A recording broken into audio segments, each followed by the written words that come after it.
The breakthrough happens by conditioning your mind every day, by feeding it a role model or a story. It's putting yourself in a peak state where you follow through by getting physically strong. It's creating a little ritual of doing a little bit each day, and then you get momentum. But the most important thing of all is what we started out with. Why? Absolutely. Why is it a must for you? It doesn't have to be you're against the wall, but it has to be something you're hungry for, because the only difference in people is hunger. And if you're not hungry, get around people that are hungry and something will hit you. You watch a conversation, you get around people that are doing better, and all of a sudden you start going, my life sucks. I remember I went to a guy in LA. He's one of the most multi-billionaire guy, I'll never forget. And I lived in the Del Mar Castle, and I was really proud. That was like the symbol of me having taken myself from being poor to providing for my family this great place. It's built from castles in Europe overlooking the ocean, not far from you. And I went to this guy's house. He's a billionaire. He took me down to his wine cellar. I don't even drink wine. Went through this whole thing. At the end of the night, I was depressed. I lived in the Del Mar tenement, as far as I was concerned. I really was. I was like, I live in a crappy place, and all my standards changed. All of a sudden, I wasn't willing to settle for living that. All of a sudden, my back was to the wall in a different way, because as a man, I knew I was capable of more. So people can change their standard by getting around where it's better. People can change their standard by getting associated with what's true, like the bills they got to solve, the problems they got to do it, or they can do it because they're excited because it's something new they want to take on. Everyone's different, but they got to find the why, and they got to come up with some daily rituals to get them going, and just do a step at a time. That's where you get momentum. You think about the first thing that determines whether you can do something or not, and I put that in this first box at the top here on the left side. It's potential. Like, what's the potential of a human being? Like, when you guys started, you proved something no one had done in history. You ran the 4-minute mile, right? For God only knows how many centuries, they're trying to run a 4-minute mile. Roger Bannister does it. How did he do it? Do you remember? You did it in this industry, right? You made $1 million in a day. No one had ever done that in history, right? After you did it, a bunch of other guys are doing it because it became possible. Roger Bannister didn't just go physically practice. He made a shift in his head. He practiced in his head because he could never achieve it physically, so he had to change it in his head first so that the result became certain enough he believed it, and then his body got him through. After Roger Bannister ran that 4-minute mile, within 2 years, 37 people ran a 4-minute mile. When no one in history had ever done it. Now here's how it works. The potential for anybody getting your product is extraordinary. They can do what you've done as much, more or less. They can do whatever they want to do. The potential's there. The market's proven that. Whether or not they tap into that potential has a lot to do with what action they take, which is the question you came to me with, right? Like, you know, God, they all have potential, but they're not taking action. And we all know that the action they take is going to determine the results they get. That's pretty obvious. So most people have a belief about what their real potential is no matter what you tell them. And that affects how much action they take. And of course that affects the result. And then ironically, that result reinforces their belief. And then that belief affects it. So I'll give you an example. Let's say a person has unlimited potential, we all agree. But they take little action, little results. Why? Because they have to start with a problem with their belief. They don't believe it's really going to happen for me. Maybe for Frank Kearns because he's got the cool hair and stuff, or maybe it's for you because you're so driven, but it's not me. Maybe Tony Robbins because he's a freak, got these big teeth. Whatever their thought process is, right? They got this thing, right? But what happens is, if you believe that there's very little potential, how much action are you going to take? Nothing, little. And when you take little potential with a little action, what kind of results do you get? Lousy little results. And when you get little results, what does that do to your belief? You go, see, I told you this was a waste of time, told you this wouldn't work. And then what happens? You tap even less potential, you take even less action, you get even worse results, and your belief gets even weaker. And this sucker feeds on itself until you are in a downward spiral. It's poisonous. It's poisonous and it's self-fulfilling. Now, what if something could happen that could come along and fill you with a sense of absolute certainty? Not like I believe, but mean where you know. In you guys' case, mine as well, we knew because we had to. Because we burned the boats. There was no other option. We had to find a way. We weren't going to live that way. We all did it in different ways and for different reasons, but in essence, that was it. If you get yourself in a state of certainty that this is going to work, I'm going to find the way, and if this doesn't work, I will make the way, then you tap a lot more potential. And when you're certain in your potential, you take massive action. When you take massive action, you really believe in something, you get great results. When you get great results, your brain goes, see, I told you I was a stud. I told you this thing would work out. Now you're even stronger. You tap more potential, take greater action, greater results. That's how you went from $300 in a week to $2,500 in 5 days to $100,000 in a month to $1 million in a day. Same thing with you. And we get momentum. That's why the rich get richer and the poor get poorer. Now some people go out and they go, well, I'm going to take a bunch of action, all right? I'm going to open this product, I'm going to try it. And they'll say to you, I even did it.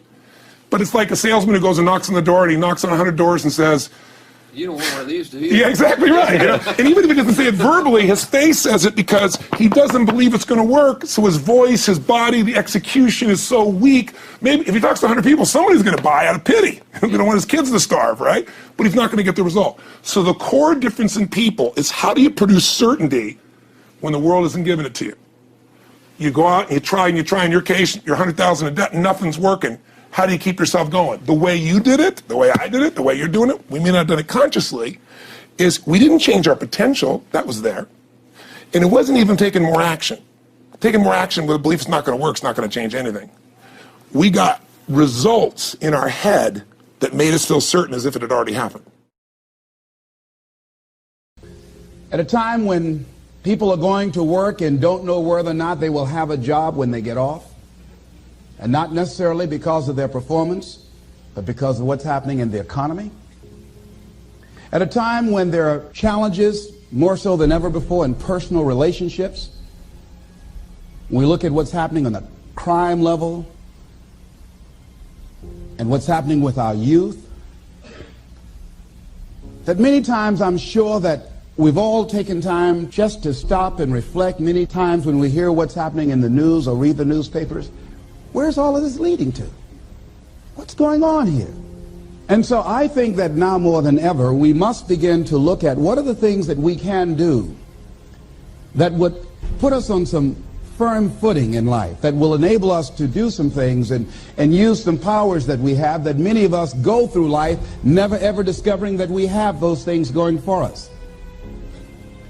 And part of that, I believe, is knowing what it is your life worth. What is it that gives your life a sense of meaning and purpose? Because once you find that, it puts you in your power place. See, if you know what your life work is, I encourage you to start working on it. If you can't do it all at one time, do just a little bit of it. And if you don't know what it is that you showed up to do, if you don't know why you're here, I encourage you to find out what your purpose is here. What is the meaning of your life? What will be different? Have you ever asked yourself that question? I've done that. I remember coming from a friend of mine's funeral and I was reflecting on how much time I had left. And I went for a walk in a park thinking about this guy whose life was so promising. And I mean, he wasn't an old guy, he was quite young in fact. And I thought about all of the things that he said he was going to do, and he never got a chance to do those things. And I started thinking about my own life and how much time I had left to do the things that I would like to do. And at that time, I wasn't sure what my life purpose was, what my life's work was. I wasn't sure about it at that time. And I thought about it quite a lot. I had some idea, but I wasn't convinced, and I don't think I felt worthy. I didn't believe that it could be me to do this kind of work that I'm doing right now. And I say to you that if you begin to take a conscious effort to find out what it is that you're supposed to do, I say that it can literally save your life. I said that it can literally save your life. I was telling a group of people of a study that was conducted.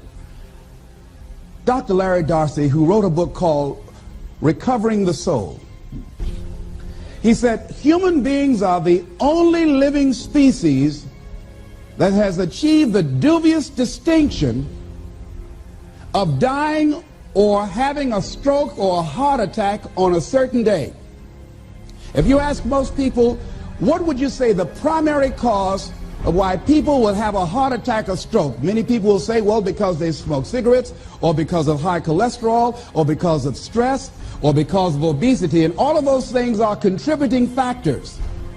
But ladies and gentlemen, more heart attacks take place in this country on Monday morning between 8 and 9 a.m. That's when the majority of people who have their first heart attacks have them. 85% of the American public, according to recent studies, are going to jobs that they hate. working on jobs that do not challenge them. They get sick thinking about going. Migraine headaches after the Sunday afternoon football game or 60 minutes, the anxiety began to build. And come Monday morning, they drop dead of a broken heart. Some of you ought to think about not going to work on Monday.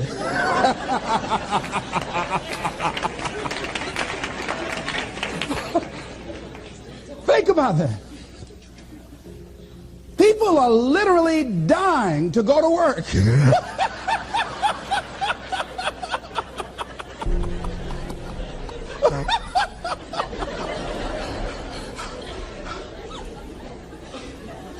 Because, see, when you go to a job and you already know how far you can go, you can already see that proverbial glass ceiling. It's like going to a movie when you've gone in the middle of the movie and you've seen the end and you sit there to start all over again, but something is missing. You know what the outcome is going to be. You can't get excited about going through that movie all over again. Am I correct? See, when you're going someplace and you already know how much you're going to make, you already know how far you can go, you're in a dead-end position. It erodes your self-esteem. It lowers your sense of yourself. It creates an inner turmoil. It creates an emptiness in you. So I say that your life is worth finding what it is that you're supposed to do.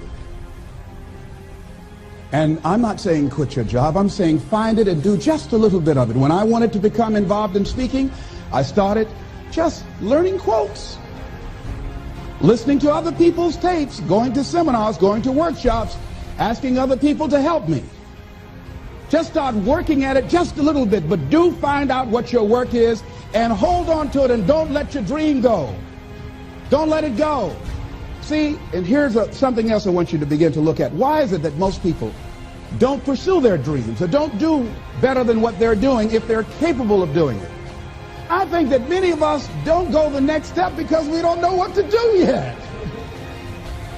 And I say that the reason that we don't even explore the possibility of what to do is because subconsciously we don't believe that it can happen for us and we don't believe that we deserve it. So here's what I'm suggesting.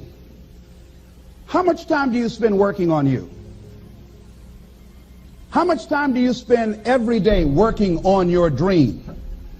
In the last 90 days, how many books have you read? In the last year, what new skill or knowledge have you acquired? What kind of investment have you made in you? So I'm saying that as you begin to look at where you want to go, if you want to make it today, and things are changing so fast you have to literally run to stand still, I'm saying that you've got to make some conscious effort to begin to work to develop you. Here's something else.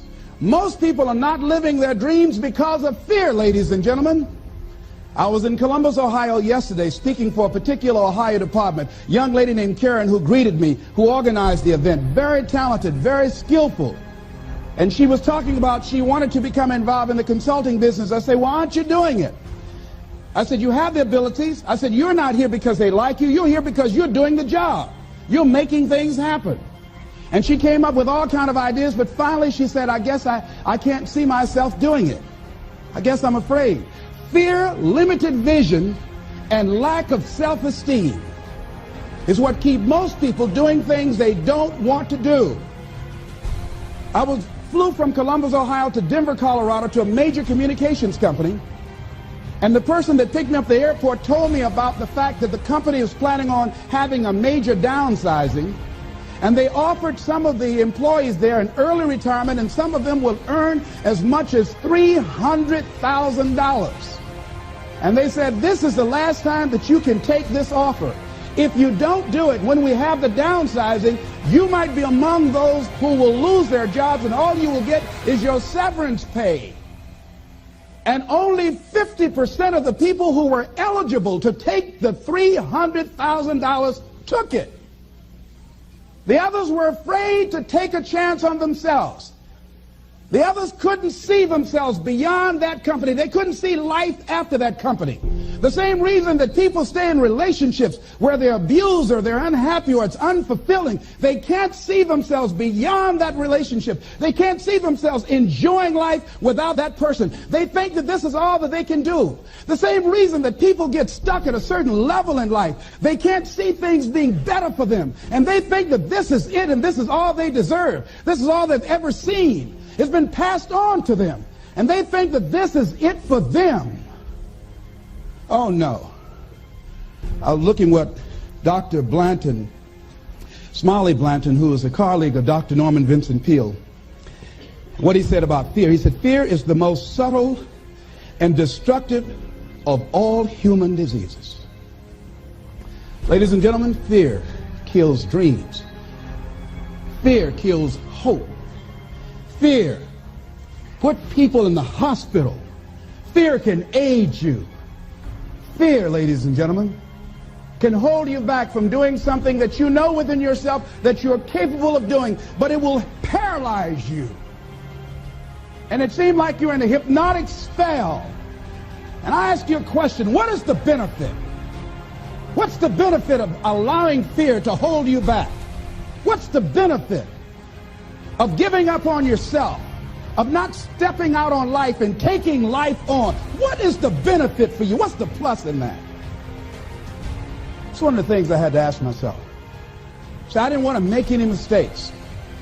I wanted everybody to like me. I wanted to be perfect the first time I did something. It's not going to happen. You're going to make some mistakes. You're going to hurt some folks' feelings. You're going to create some enemies whenever you decide that you want to begin to take life on. You've got to ask yourself, how long am I going to allow this to hold me back? I like what Zig Ziglar says. He said, fear is false evidence appearing real. That is an illusion that we create in our mind. It is a state of mind that can be changed. So let's look at how we can begin to take some steps to restructure that fear, to begin to expand our visions of ourselves, to begin to increase our self-esteem. Webster said that self-esteem means confidence and satisfaction in oneself. Look at your life right now. Whatever you've done up to this point in time, your life is working. Whatever you have produced, it came out of you as a result of the kind of person that you have become. It's a result of your choices. It's a result of your consciousness. Now you have to ask yourself, are you satisfied with what you have produced? Is this what you want? Would you like for things to be better than this? Do you believe that you deserve better than this? Or are you content? This is it. You don't have to do anything else. That you'll already resign yourself in life and say, well, I'm happy. I'm not starving like the people in Calcutta. Are you allowing yourself to get off the hook like that? Or do you believe somewhere in the back of your mind or in your heart that there's some other great work for you to do? There's something else that life has for you. And that's why you're here. How do we handle this fear factor? How do we increase our self-esteem? You have to begin to fortify yourself.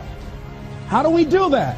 I believe that you have to begin to consciously monitor your inner conversation and start talking to yourself. Start building yourself up. Sometimes the only good things you will hear about you are the things that you say to you.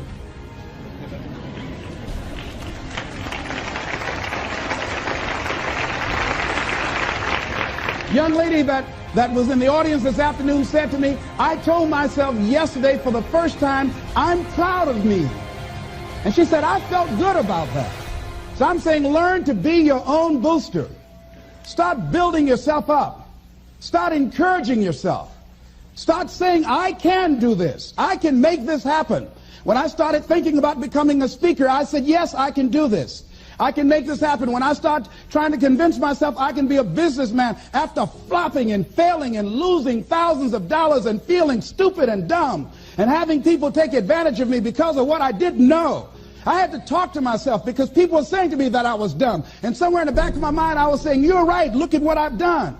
I had to say, no, no, no, no, no, no, no, Les. Hey, come on, man, get yourself together. You can handle this. You just haven't figured it out yet. It's all right. This is your training period. This is the tuition you have to pay for what you don't know. You can do this. Other people have done it. It doesn't take an Einstein. Get you some people that can teach you some stuff that you don't know. Get you some people that have done it successfully and learn from them. Take some seminars, workshops, read some books on how to manage a business. Change the way you see yourself and begin to tend to the personal details. Understand that nobody's going to take care of your business better than you. And when I start changing that kind of mindset of beating myself up because of my mistakes and start looking at the possibility of my doing better, of my making the adjustment that would enable me to do what I want to do successfully, things begin to change. And I say, stop beating up on yourself. You do it. I know you do it. I've done it. It's a natural inclination for us to put ourselves down. See, we are born negative, I think, in a negative consciousness because we live in a negative world. So you don't have to teach children to lie. They'll lie automatically. Did you wet in your pants? No, I did not. Well, what is that? I don't know. You don't have to encourage kids to misbehave. They will do it by themselves. You don't have to encourage them to do the wrong thing. They will do it automatically. You have to correct their behavior. So I'm saying that we have to work through the challenges of life in learning how to begin to work to fortify ourselves. Repeat after me, please. I can live my dream. I can find my purpose in life. And live my purpose. I deserve more from myself. I deserve more from life. Shake somebody's hand on your right and left and say, you deserve more from life too.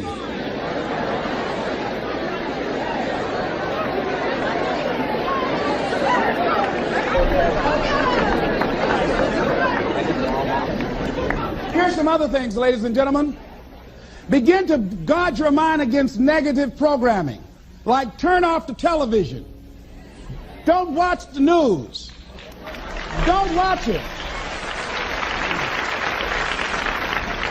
I think that more people have a sense of hopelessness and anxiety about life. If you look at the news, you cannot feel good looking at the news. You'll be scared to death. You're scared to go to sleep. I mean, it turns your power down. You've got to be conscious of that. Don't pick up the newspaper and read it. No. Just try this. Just experiment with yourself. Now, if your job depends upon you knowing certain things, let somebody tell you just about those things. But start filtering the stuff you allow to come in your mind. You know that song you used to say, don't let nobody bring you no bad news. I tell my staff, look here, don't tell me any bad news while I'm on the road. Let me handle it tomorrow. I don't like anybody to tell me any bad news at night before I go to sleep. I can't do anything about it anyhow. Why let me go to sleep with that on my consciousness? No, and my staff, they know that. Say, let it wait till tomorrow. And I have a period of time. Tell me bad news between 10 o'clock and 12 noon. After I prayed and meditated and read my books, I'm fortified, I'm ready to handle it. I deal with it and I'm out of there and I'm going on to something else. So you've got to guard the kinds of things that you put in your mind. See, if you don't program your mind will be programmed because human beings are goal-oriented. That's why we die of broken hearts early. That's why we're running through life to early graves. We're going through life, ladies and gentlemen. And I think that Henry David Thoreau said that most men live in quiet desperation. Most of us go through life running scared. Larry DeAndre, who I think is going to be one of the greatest motivational speakers around today, told me a story, a true story of a friend of his, that every day when he came home from school, when he would get to a certain block in his neighborhood, there was a neighborhood dog that would chase him. And that dog would start after him barking. Boy, he would run, just running from that dog every day. Finally, he just got tired of that dog chasing him every day. He said, this dog come around here today, I'm going to take a brick or something and bust him in the head. So he was walking home that day, minding his own business. Sure enough, same area, there was that dog there. And the dog started barking, he started running, he saw a brick and he stopped and picked up the brick and turned around. And the dog got close to him, he realized the dog didn't have any teeth.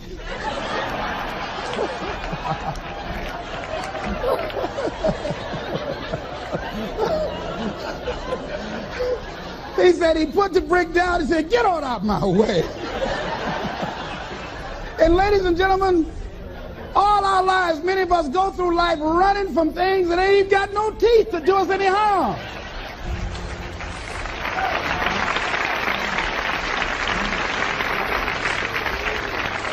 Haven't you been afraid to do something, and then after you did it, you say, whoa, if I'd known it was this easy, I would have done it before. Haven't you ever had that experience? Raise your hand.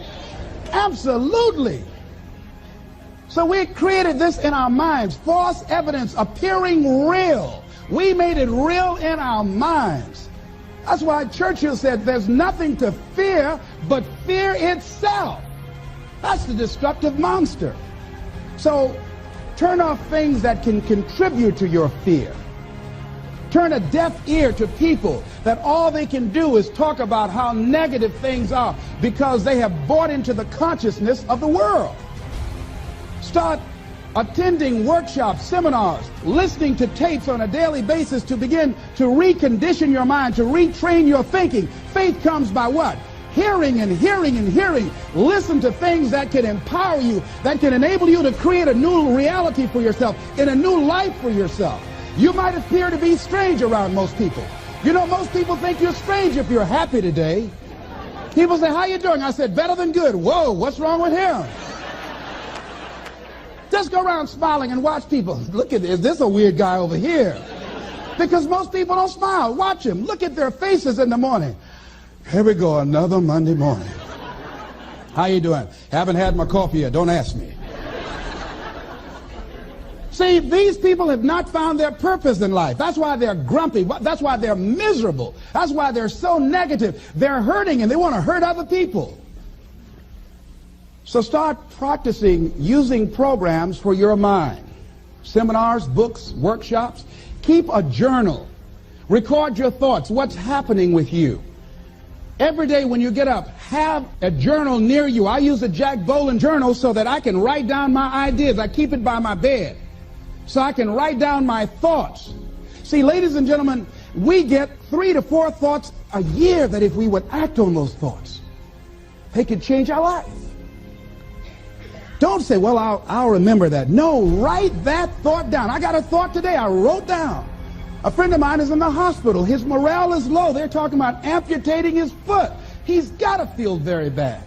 So I said, you know, not only am I going to see him, but I can't be there with him all the time. I said, I'm going to create a tape for him that he can listen to that will heighten his level of morale. We told him the other night, don't go to surgery. You are depressed. Your energy level is down. No, tell him not now. Don't do it now. In fact, most doctors who have any sense of awareness don't perform surgery on patients that are in a state of fear, that don't think they will make it. They wait till they're in a different state of mind. So I said, what about making tapes for people that are facing physical challenges? I said, that's a good idea. All right?